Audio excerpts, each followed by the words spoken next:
everyone, welcome back to Katarina's Garage. My name is Katarina Lloyd, and finally I am out of my sickness. That was, like, really horrible, so...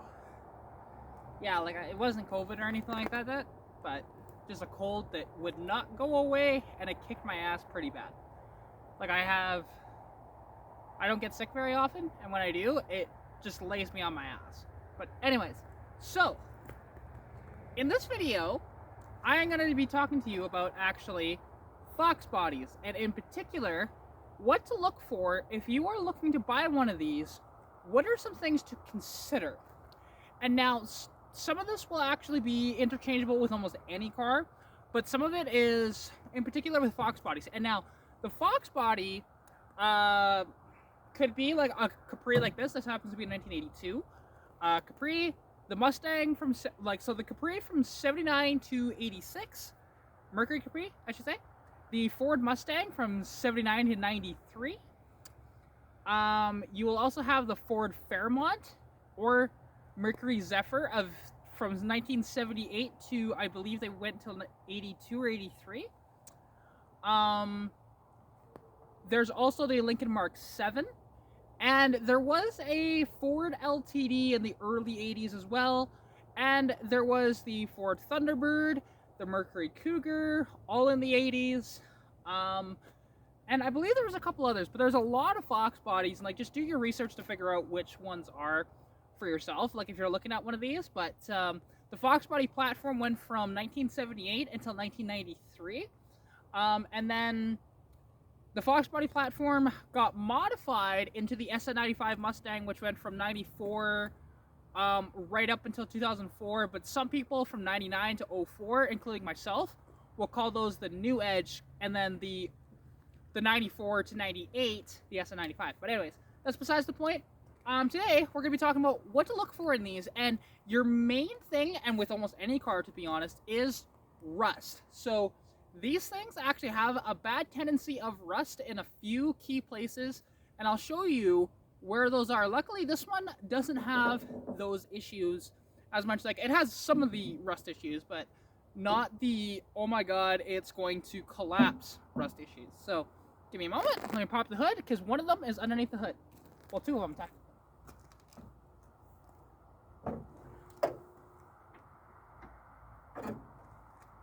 So, under the hood here, you'll see, now that actually says 5 liter, but it's not. It's actually a 255 V8, otherwise known as the 4.2. Makes almost no power. It's really gutless, but it's kind of fun. Anyways, so one of the places that these rust is on the shock towers here, right? But as you can see, this one doesn't have any rust on the shock tower, so it's good. And then the other side is the same. It's a little harder to see this side because of your hoses and stuff like that, but you can still see. And it's all good down there too. So that is the first spot. Like, as soon as you come up on one of these, just pop the hood and take a look right at the shock towers, because those are the main culprit for these things rusting. Now, the other spots are pretty obvious, you know, anything along the body. And actually, these rubber moldings, they trap a lot of moisture, so do be cautious on that. You know, and then this door is just, as you can see, it's screwed, but, and this one, even somebody put a screw in here so that this would stay on, which is so dumb. You may as well just rip them off. Like, to be honest, that's what I would do. And, you know, and also, like, so they do rust, especially, like, on these rear quarters, right? This one's not too bad. I mean, this one's a little worse. And then also, the Bondo is not great on this one either, but, you know, it's decent. And now, like, even some of the other stuff, and especially when you're looking at these early ones, because these are harder to find parts. Like, for example, if you're looking at a Capri, check out the taillights. Are they cracked, or are they in good shape, right? Which these ones are in very good shape, so we're good there. You know, this one has a full black interior, which, if you care about the interior, or if you're going to do something custom, then that's not a big deal. And yes, there's a transmission back here. It's from my other car. And you can tell, also, a quick little tidbit too. If you're looking at an old car, or you're driving an old car and it needs rear struts, like rear hatch struts, just put a vice grip on it. Make sure it's tight so that it doesn't fall down and it'll stay up. So, just a quick little tidbit that way. But again, we can take a look at, again, this recorder, this one is in better shape than the other side, right? It actually has the molding here. And then also, like, something that's unique to the Capris is, okay, so, for one, if it happens to be an RS, this one's not. It just has the hood scoop because my buddy Keith put it on because it looks fantastic. I think it's the best looking hood scoop they ever put on the Fox body, period. And this is the best looking hood too, I find. But anyways, so this is an RS hood scoop, and make sure, you know, it's all in good shape and everything, because these are a unicorn to find. And another thing too is actually these grills on the Capris are seldom to find, because if I remember correctly, the grill can actually be removed compared to on the Mustangs, where it's integral to the bumper, so you have to take off the entire bumper to get the grill off. The Capris can also have, Mustangs too for that matter, but have these chrome, and you know, if they're in good shape and everything, because a lot of them are just black plastic, just like both of my cars. And now unfortunately this one, the chrome is starting to flake off a little bit, but you know, there's just a little bit of rust over here. But to be honest, you could just take some SOS pad and get that out, and then yeah, some of it not so much. But basically those are kind of the main things. And then as well, now I will say, so the years, like, there will be personal preference to people on what years to go after, but they made improvements later on in the line. So a lot of people will go after the Arrows because they have just slightly better build quality and all that stuff. Or if you want to be, and engine options as well. So the ones I would avoid for the Fox bodies are any of the ones with a 3.8 V6. Now, it's not a terrible engine, however, they tend to go wrong, especially when in 1984, I believe, they put the CFI, which is a central fuel injection unit, on them, and they were terrible. I blew up the one in my convertible with just under 200,000 kilometers on it from that, like, because of that injection system. And let's see, the 5 liters could have it as well as early as 84. Now, if you're gonna have a 3.8 V6, pick one that is a carbureted one if it's in a Fox body, because the 3.8 was only available in the Fox bodies from 1983 until 1986. 1987, it was gone completely. And then it didn't come back until the SN95 when they improved it a bunch. So, with, you know, sequential fuel injection and all that stuff, right? It was a much better engine at that point.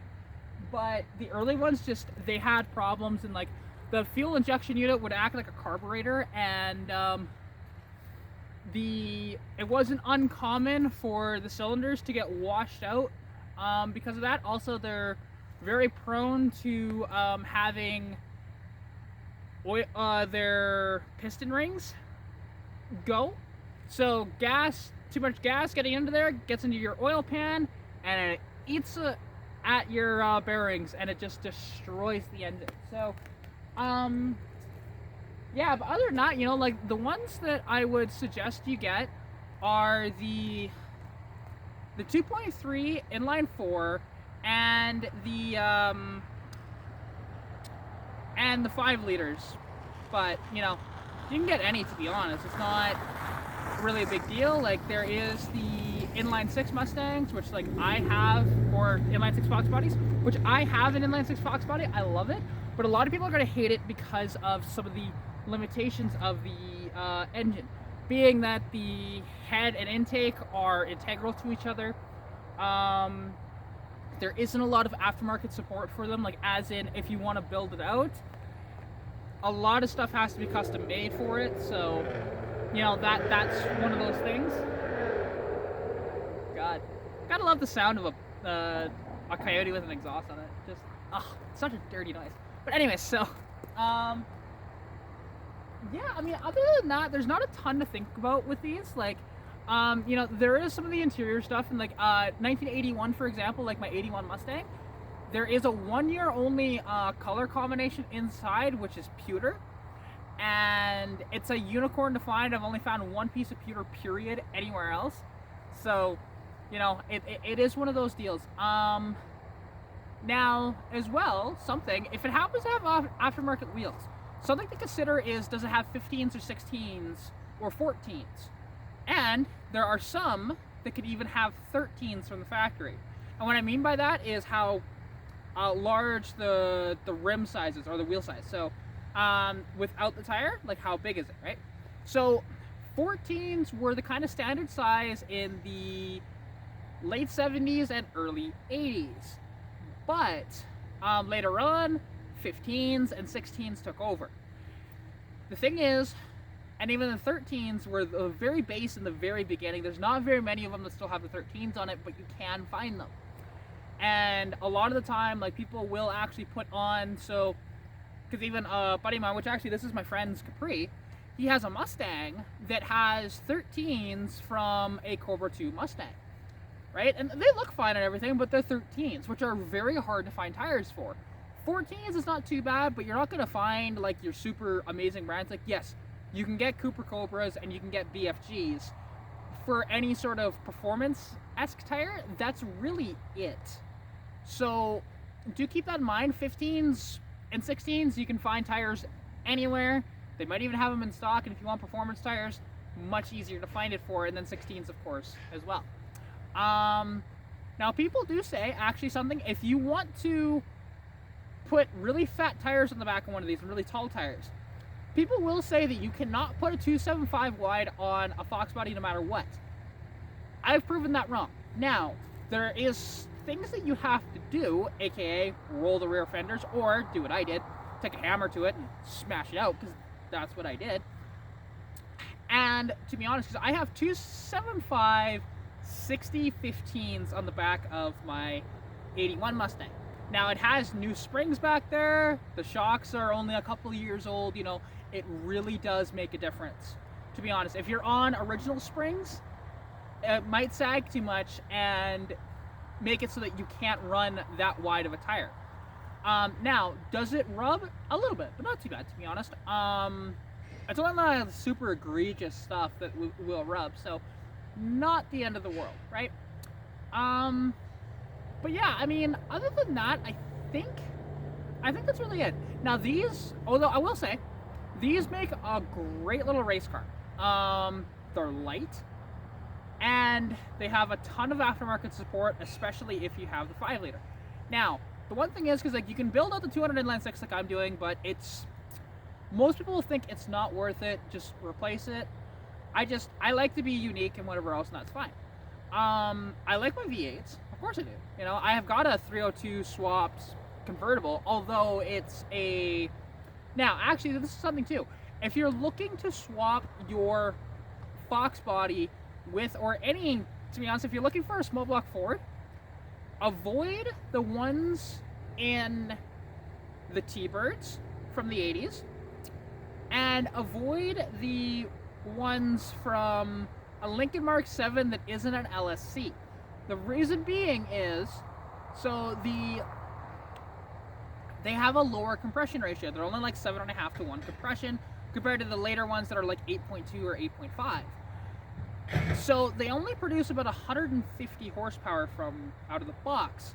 Like mine, I dynoed it with all my upgrades and everything. It's tired motor. That's the reason why it's not making a little more than this with all my upgrades.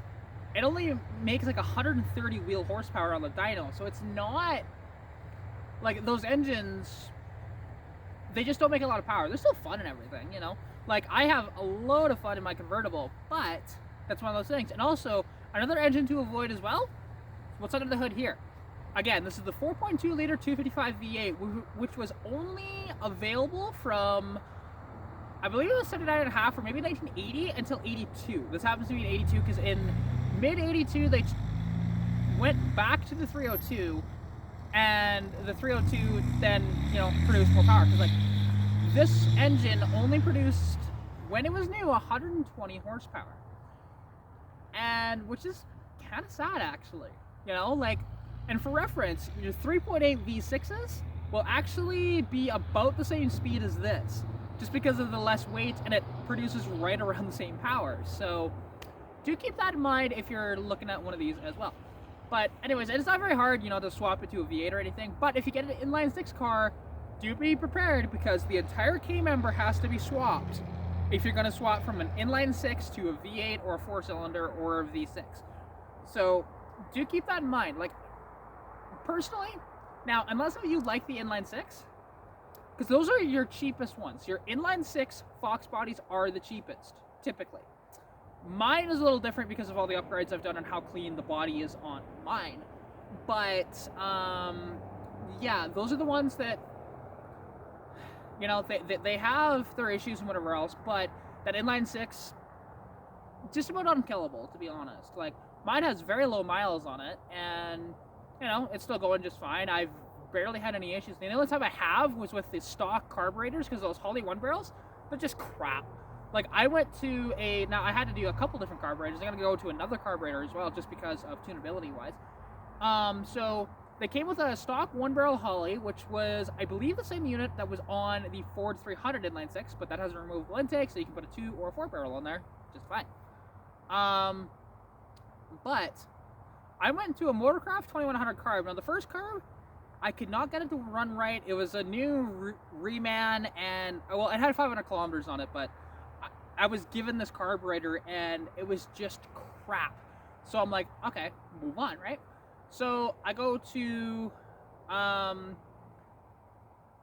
Roy Marco here on YouTube. Actually, he helped me out with this.